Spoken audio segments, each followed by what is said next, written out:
Bismillahirrahmanirrahim. Assalamualaikum warahmatullahi wabarakatuh. Alhamdulillah wassalatu wassalamu ala asyrafil anbiya'i wal mursalin wa ala alihi washabihi ajma'in. Kita sambung lagi perbincangan di bawah tajuk al-mahkum alaih, iaitu mukallaf. Pada tajuk ini kita dah ambil berkaitan dengan i'tirad. I'tirad pertama berkait dengan syarat taklif. Kita sampai kepada al-i'tirad al-thani. Kritikan atau bangkangan kedua terhadap syarat taklif itu. Kata pengarang, inna syari'atal islamiyyata ammatun li jami'il bashar. Syariat Islam itu umum kepada sekalian manusia. Bidalili qawlihi ta'ala, berdasarkan firman Allah Ta'ala, qul ya ayyuhan nasu inni rasulullahi ilaikum jami'a. Katakanlah wahai Muhammad, wahai manusia, sesungguhnya aku ini utusan Allah kepada kamu kesemuanya. Wa qaluhu ta'ala wa ma arsalnaka illa kaffatan linnasi basyiran wa nadhira. Sesungguhnya tidak aku utuskan engkau wahai Muhammad kecuali kepada sekalian manusia sebagai pembawa khabar gembira dan pemberi peringatan. Wa qaluhu alaihi salatu wassalam, kana nabiyyu sallallahu alaihi wasallam yub'atsu ila qaumih. Adalah Nabi-Nabi terdahulu dibangkitkan kepada kaumnya khasatan semata-mata. Wa bu'ithu ila nasi 'ammatan, tapi aku dibangkitkan kepada sekalian manusia keseluruhannya. Maka wa fin nasi, dalam kelompok manusia itu, ghairul arabi alladhi la yafhamul lughatal arabiyyah, terdapatnya orang bukan Arab yang tidak memahami bahasa Arab, lughatal Quran, bahasa Al-Quran. Wa bittali, dari kerana itu, la yafhamu khitab syari'i, dia tidak mampu memahami khitab syarak. Fa kaifa yuwajjahul khitabu, bagaimanakah dapat diarahkan khitab, ditujukan khitab bil lisanil arabi, dengan bahasa Arab, ila man la yafhamuhu, kepada orang yang tidak faham bahasa Arab, wa yakunu mukallafan, lalu dia dapat menjadi mukallaf. Jadi isunya di sini, tidakkah syariat Islam tu diutuskan kepada sekalian manusia, dan di kalangan manusia ada yang tidak memahami bahasa Arab. Jadi kita kata tadi bahawa mukallaf itu ialah orang yang ada kemampuan untuk faham bahasa Arab. Jadi macam mana boleh kita letakkan syarat itu walhal mereka ada di kalangan manusia yang tak faham bahasa Arab, dan dia tu dikira sebagai mukallaf. Wahal hadha illa musadamatun li syarti taklif, tidakkah ini musadamah, melanggar bagi syarat taklif. Wahwal qudratu ala fahmil khitab, iaitu kemampuan untuk memahami khitab ayat Al-Quran yang turun dalam bahasa Arab. Itu dia punya i'tirad ataupun kemusykilannya. Apa jawapannya? Wal jawabu, jawapannya annal qudrata ala fahmil khitab, kemampuan untuk memahami khitab tu syartun la budda minhu li sihhati taklif. Itu syarat yang tak dapat tidak untuk memahami taklifan yang diturunkan. Falladzina la yafhamu lisan al-arabiyyah, maka orang yang tidak memahami bahasa Arab, la yumkinu taklifuhum syar'an, tidak mampu dipertanggungkan ke atasnya pada syarak. Illa idza kanu qadirina ala fahmi khitab syari', kecualilah mereka mampu untuk memahami khitab syarak. Wa dzalika, dan demikian itu sama ada bi ta'allumihim, dengan mempelajari, ta'allumihim, dengan mereka mempelajari lughatal Quran, bahasa Al-Quran, au bi tarjamatin nususi syar'iyyah, ataupun dengan terjemahan nas syarak, au ma'naha, atau maknanya, ila lughatihim, kepada bahasa mereka, au bi ta'allumi aqwamin minal muslimin, ataupun dengan mempelajari sekumpulan daripada orang Islam, lughatil umami ghairil arabiyyah, memahami dan mempelajari bahasa-bahasa umat-umat yang bukan Arab. Orang Arab yang pergi belajar bahasa bukan bahasa Arab, bahasa ajam.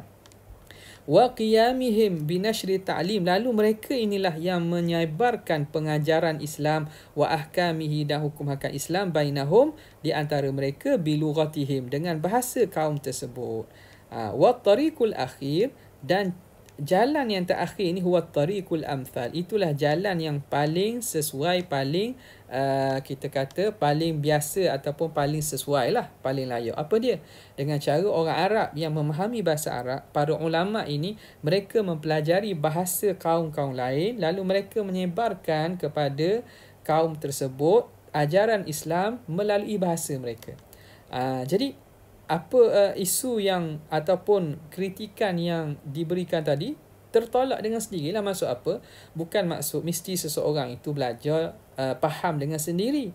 Boleh dia faham sama ada dengan cara dia belajar sendiri ataupun dia faham daripada orang yang mempelajarinya daripada bahasa Arab. Jadi syarat itu tetap kekal dan tidak ada kritikan ataupun tidak ada i'tirad dengan di atas syarat tersebut. Maka faminal wajibil kifai, daripada wajib kifayah, fardu kifayah alal muslimin, ke atas orang Islam, an yata'allama fariqum minhum, mestilah sekumpulan daripada mereka mempelajari lughatil umami ghairil arabiyyah, mempelajari bahasa-bahasa umat-umat selain daripada bahasa Arab. Wa nashri da'watil islamiyati bainahum, dan menyebarkan dakwah Islam di antara mereka. Wa tablighihim ahkamal Islam, dan menyampaikan kepada mereka hukum Islam bi lughatihim, dengan bahasa mereka, allati yatakallamuna biha, yang mereka bercakap dengannya. Fa idza qassara, apabila cuai al-muslimuna, orang Islam cuai, bihadzal wajib, dengan kewajipan ini, athimal jami'u, maka akan berdosa keseluruhan umat. Kama huwal hukmu fil furudil kifaiyah, sebagaimana hukum yang telah dibincangkan pada masalah furud kifai, fardu kifayah. Tidakkah fardu kifayah jika tidak ada seorang daripada umat yang melaksanakannya akan berdosa keseluruhnya? Jadi mesti ada di kalangan umat Islam yang mempelajari dan menyebarkan dakwah. Wa mimma yadullu ala anna hadzal amra wajibun, antara perkara yang menunjukkan bahawa perkara ini wajib alal muslimin ialah ma yati, apa yang disebut di bawah ni. Pertamanya qauluhu ta'ala, wal takum minkum ummatun yad'una ilal khair, hendaklah ada di kalangan kamu sekelompok manusianya yang menyeru kepada kebaikan, wa ya'muruna bil ma'ruf, menyuruh kepada amal ma'ruf, wa yanhauna 'anil munkar, melarang daripada perkara munkar, wa ulaika humul muflihun, mereka itulah orang yang mendapat kejayaan. Fahadhihi al-ayatu tatadammanu al-amra bitablighi ahkamil Islam, ayat ini mengandungi arahan menyampaikan hukum Islam min qibali ta'ifatin minal muslimin, daripada sekelompok dari kalangan orang Islam. Wala yakunu tablighu mujdiyan, dan tidak adalah tabligh, penyampaian itu mujdiyan, memberi faedah, illa idza kana ala wajhin mafhumin ladal mukhatabin, kecuali atas wajah, atas jalan yang dapat difahami, atas cara yang dapat difahami ladal mukhatabin, di kalangan orang yang dikhitabkan, audience ataupun pendengar itu, orang yang kita bercakap tu. Jadi tabligh tidak akan memujdiyan, tidak akan memberi faedah.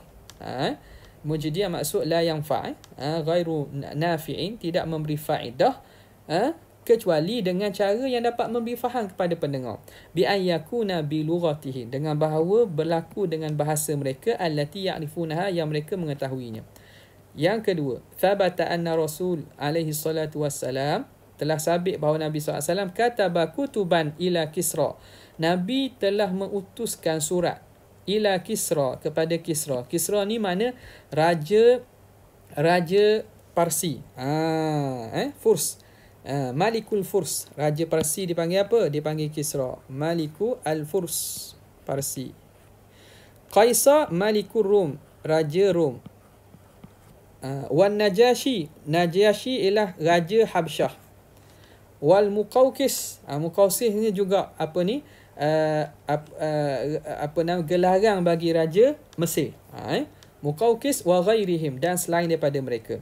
Yad'uhum fiha ilal Islam, yang menyeru, Nabi menyeru mereka kepada Islam. Wa qad arsala bihadhil kutubi, dan Nabi telah utus dengan kitab surat-surat ini, unasan, beberapa orang, ya'rifuna lughata man ursilat ilaihim, yang mengetahui bahasa orang yang diutuskan kepada mereka surat tersebut. Jadi Nabi utus ni bersama mereka orang yang pandai untuk berbahasa dengan bahasa tersebut. Menunjukkan apa? Jadi itu juga satu wasilah pada dakwah. Wa fi khutbati hajjatil wada', dalam khutbah pada haji wada', haji yang Nabi SAW laksanakan pada akhir hayat baginda, dipanggil haji selamat tinggal ni. Dalam khutbah itu, dalam ketika haji itu, Nabi berkhutbah. Dalam khutbah tersebut Nabi SAW berkata, ala hal ballaghtu, ketahuilah kamu, tidakkah aku telah sampaikan wahyu-wahyu yang Tuhan suruh aku sampaikan? Allahumma fashhad, ya Allah, engkau saksikanlah atas ini. Fal yuballigh asyahidu minkumul ghaiba, dan hendaklah hendaklah menyampaikan asyahidu, orang yang hadir ini di kalangan kamu, al-ghaiba, akan orang yang tak hadir. Siapa yang hadir pada hari ini hendaklah disampaikan kepada orang ghaib yang tak hadir. Farubba muballighin aw'a mim sami'in, boleh jadi muballigh, orang yang disampaikan kepadanya itu lebih memahami daripada orang yang mendengar, atau lebih mengingat. Aw'a ni makna lebih mengingat daripada lebih mengingat pun dimaksudkan juga. Sebahagian ulama kata lebih memahami lah, lebih memahami atau lebih mengingat bagi apa ya daripada orang yang mendengar. Jadi tugas sahabat yang hadir tu, Nabi SAW kata siapa yang hadir ni hendaklah sampaikan kepada orang lain. Boleh jadi dengan sampai tu orang yang dengar tu lebih faham dan lebih ingat, dia pula akan sampaikan kepada orang lain.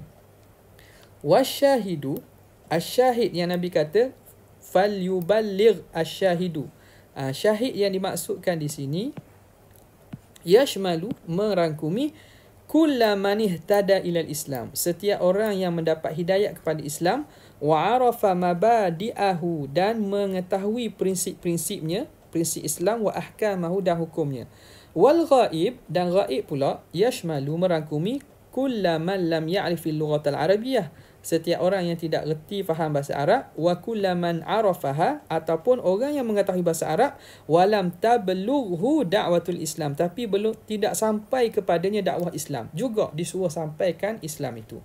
Wa ala hadza, maka di atas ini, idza baqiya man yajhalu al-lisan al-arabiyyah, maka apabila ada lagi orang yang tidak tahu bahasa Arab, kekal orang itu ala jahlihi bilughatil Quran, dalam keadaan dia jahil tentang bahasa Arab, walam tutarjam lahum nususus syariah, dan tidak diterjemahkan, tutarjam lahu nususus syariah, tidak diterjemahkan nas-nas syariat dengan bahasa mereka, walam yakumnil muslimuna bita'rifihim, dan tidak mendirikan orang Islam bita'rifihim, dengan mengajarkan mereka, memberitahu mereka bidalail taklif, dengan dalil-dalil pentaklifan bil lughatil lati ya'rifuha, dengan bahasa yang dikenali oleh kaum itu, fa innahu ghairu mukallafin syar'an, maka ketika itu memanglah dia tidak mukallaf lah. Andai kata masih ada di sana orang tak faham bahasa Arab dan tidak ada orang yang mampu menyampaikan dakwah kepada mereka yang dengan bahasa yang dapat difahami oleh mereka, maka orang itu kita anggap bukan mukallaf. Fa innahu ghairu mukallafin syar'an, li'anna Allah Ta'ala yaqul, kerana Allah Ta'ala berfirman, la yukallifullahu nafsan illa wus'aha, Allah Ta'ala tidak mentaklifkan seseorang individu, sesatu individu, kecuali apa yang dalam kemampuannya. Itu i'tirad yang kedua.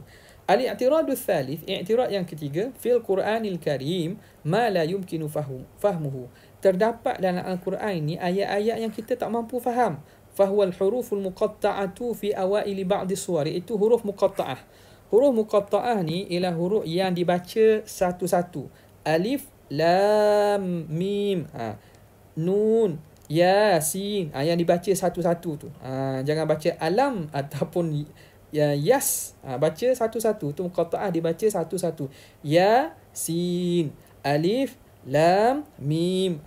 Dengan bacaan itulah saya sebut saja tu. Bacaan yang sebetulnya ialah dengan dipanjangkan dengan maknya dan dibaca dengan bertajwid lah. Itu saya nak beritahu bahawa huruf yang diletakkan pada sebahagian awal surah itu dipanggil huruf muqatta'ah. Fi awaili ba'di suwar, pada awal sebahagian surah. Itu tak diketahui makna tu kan? Jadi fa kaifa yuqal, bagaimana dikata laisa fil Quran wa sunnah ma la yumkinu fahmuhu, macam mana boleh kita katakan dalam Quran dan sunnah itu ada ma la yumkinu fahmuhu, tidak ada dalam Quran tu perkara yang tidak difahami. Macam mana ada orang kata dalam Quran tu tak ada perkara yang tak difahami, semuanya boleh difaham. Wal jawab, maka jawapannya anna hadhil hurufa laisat min khitabati taklif, huruf-huruf ini tak termasuk daripada khitab taklif, tidak termasuk daripada khitab yang ditaklifkan kita untuk faham. Wa min thamma, dari kerana itu, fala yatawaqqafu amru taklif alaiha, tidak terhenti arahan taklif itu di atas memahami huruf ini. Hadza min jihatin, ini daripada satu aspek. Satu aspek mana kita tak dituntut untuk faham tu. Tak faham pun tak ada masalah. Wa min jihatin ukhra, daripada aspek lain, fa inna li hadhihi al-huruf ma'nan wadihan, pada huruf ini ada makna yang jelas. Apa dia? Wa huwa ma yadullu alaihi kullu harfin ala hidatin, iaitu apa yang ditunjukkan oleh setiap huruf di atas apa yang ditunjukkan oleh setiap huruf secara berasingan. Wa dzakaraha wa dzikruha fi awailis suwar, dan menyebut huruf tersebut pada awal surah itu li iqamatil hujjah, ialah untuk mendatangkan hujjah alal mukhalifina, ke atas orang yang mengingkari Quran, bi'ijazil Quran, mendatangkan hujjah dengan mukjizatnya Quran, al mutakawwini min hadhil huruf, yang mengandungi huruf-huruf tersebut. Apa nak beritahu sini? Dia mengatakan bahawa awal atau huruf muqatta'ah di awal Quran itu sendiri ada makna dia. Ada makna yang berasingan. Antara makna yang jelas bahawa ini nak memberi hujah ke atas orang yang menolak Al-Quran itu. Kerana mereka ini yang tolak itu di kalangan orang yang mahir bahasa Arab, kaum Quraisy. Mereka sendiri yang mana menggunakan bahasa Arab tidak faham dan tidak erti. Maka Quran ini dari aspek itu mu'jiz, melemahkan dan menjadi mukjizat. Mereka yang faham dan mahir bahasa Arab pun tidak tahu makna tersebut. Walhal Al-Quran ini tidak lain kecuali terdiri daripada huruf-huruf yang mana diletak pada awal surah itu, dan huruf-huruf itulah yang menjadi menjadi kalimah-kalimah yang ada dalam Quran. Jadi ini daripada aspek mana? Aspek mukjizatnya Al-Quran tersebut. Jadi itu i'tirad ketiga juga dapat dijawab. Kita jawab dengan jawapan yang disebut oleh musannif ini. Wallahu ta'ala a'la wa a'lam.